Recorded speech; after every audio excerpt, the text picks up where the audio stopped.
Welcome back, everybody. Today I'm going to teach you how to change an image inside a component on Figma. This is a really useful skill when you're working with design systems and need to update images within reusable components without breaking your design consistency.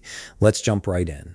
First, you'll want to open your Figma application. Once you have Figma up and running, go ahead and open the project where you want to change the image inside your component. This could be any design file where you've created components with embedded images that need updating. Now here's where the process begins. Click on the image that you want to use as your replacement. This is the new image you'll be inserting into your component. Once you've selected it, look over to the right side panel where you'll find the properties and settings for that image.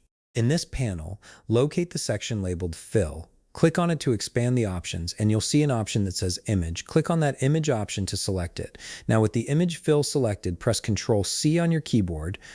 This action copies the image properties, essentially storing them so you can paste them into your component in just a moment. Next, you need to access the component itself. To do this, double-click on the component. This takes you inside the component structure, allowing you to edit its contents directly. This step is crucial because it lets you modify the master component, which means any instances of this component across your design will update automatically once you make the change.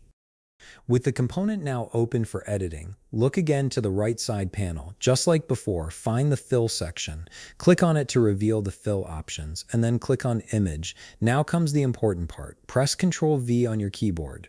This pastes the image properties you copied earlier, effectively replacing the old image inside the component with your new one. You'll see the component update instantly with the new image. And that's it. You've successfully changed the image inside your Figma component.